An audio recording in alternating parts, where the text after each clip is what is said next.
Don't worry, I didn't bring any pictures and there is no slideshow.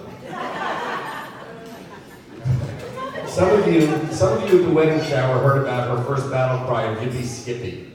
At the age of 4, jumping off a high diving board and winning a diving contest. Fearless, we thought it was cute. We didn't know what was ahead. At an amusement park, on some spinning roller coaster, oftentimes with her brave Aunt Pauline, just at the top, the split second of delay before the drop, Samantha would point to the next ride and tell us, "That's next." Always the thrill seeker. Only 3 young ladies here, Cassie, Rebecca, and Samantha, they understand and can appreciate Noonway. It's kind of like a made-up Shalom. This was our father-daughter group. We were actually called a tribe called the Kiowa. We were the mighty Kiowa, and we were that. I know we will always share many amazing memories, Samantha, of Fireball, launching whiskey corks at the age of 12. What an example we were, right, Cass? We did swamp walks, ridge hikes, and we battled the craziest elements huddled together, and it really is magical moments. Those of us with kids all know, as I mentioned before, we are only as happy as our least happy child. While Samantha, like every other child growing up, she had her share of ups and downs. I, to this day, tell both girls, determine how important something is. Will it matter in a day, a week, a month, a year?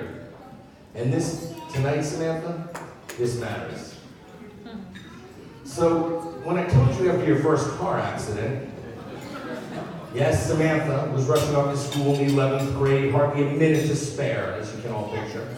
And Jill's car in the driveway was the perfect target for Sam's first hit. And no, Samantha, I won't let you forget, but I did promise it wouldn't matter after that moment. She didn't believe me. Resilient and tough. This is Samantha, too. Here is a kid who fell backwards in gym and fractured both wrists at the same time. She didn't cry, just said her wrists hurt. Missed hardly a day of school. I would have milked it for at least a month. As a cross-country runner, and one of the best in New Jersey at her time, when the others saw a hill, they were deflated. Samantha saw a hill and cruised up it, regardless of leg pain and hairline fractures. So now we have to do a little flashback. This was a little girl who at age 6. If the seams of her socks weren't perfectly placed on her feet, she'd pull them off. I'm looking for my mother on that, because I know the grandmothers remember. If the dress didn't twirl, it was not to be worn. This is a little girl who would open any cabinet she wanted, regardless of child locks or not, and everything inside would be tossed over her head, landing behind her as she explored the world. A little girl who one day simply walked out of her house, dressed sharply in her pink onesie, only to be brought home by a neighbor wondering if we were missing something. She always had her little red suitcase packed with Oreo cookies in the bathing suit at age 8 running away, with a foot of snow on the ground.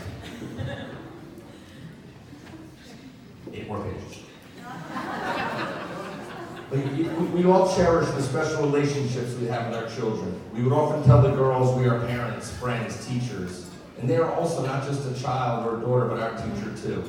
How they are feeling, what their troubles may be at each grade and age, and how the choices in life, all those forks in the road, and we all understand that, you never know where they may lead. Samantha wanted desperately to get into Bloomsburg University, and even more desperately to get out. And then to go to the land where the toothbrush is perhaps only wives' tale, West Virginia University.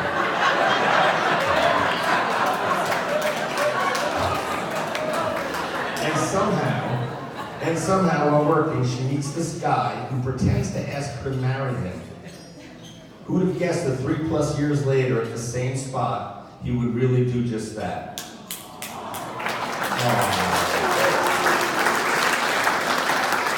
And such the forks in the road of life, and here we are today. Some other random thoughts about Samantha. When she decides to do something, she goes all in, such as this wedding. Or like her job at Abercrombie at the mall to earn extra money. But she had to wear their clothes. So using her employee discount, and after nearly 6 months working there, she netted nothing. Or her auxiliary Coast Guard, which she became a member of, which is really impressive. But somehow half the Coast Guard's jackets, life vests, and orange gear made its way to her house. No worries, we returned them. Getting her master's at John Jay in New York City, no joking there. Really an amazing university. We have just 100% pride for me and Mom. Wow, Samantha, way to put your mind to it and get it done.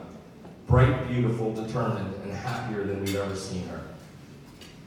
The Police Academy, and a quick mention of Director Marianne Grippo, may she rest in peace. She was really an amazing influence and a tremendous woman, who at Samantha's graduation described Samantha before each test as walking in a corner, murmuring and spitting for good luck. This too, Samantha, was an amazing accomplishment. Schwester with a gun, yikes. Then dare I mention, the day we heard, surprise, Mom and Dad, we got a dog. We all know Wallace, all 70 pounds of him. He told me he couldn't send his RSVP back for this event because no one would buy him a stamp.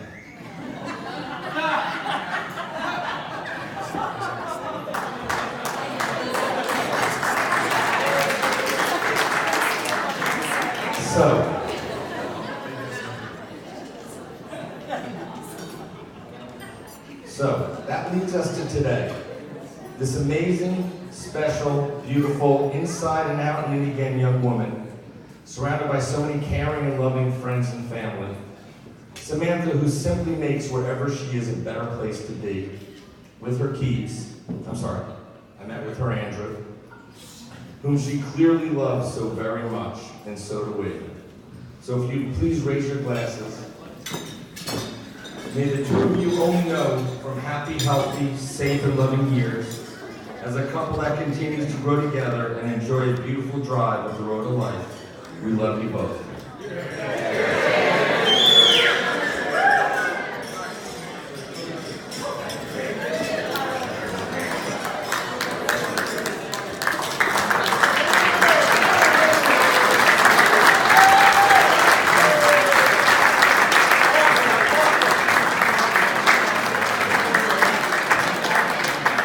Still have the mic.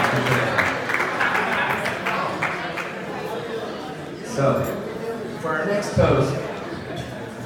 toast, we're going to make a little movement. So, we have Rebecca and Rebecca and her backup.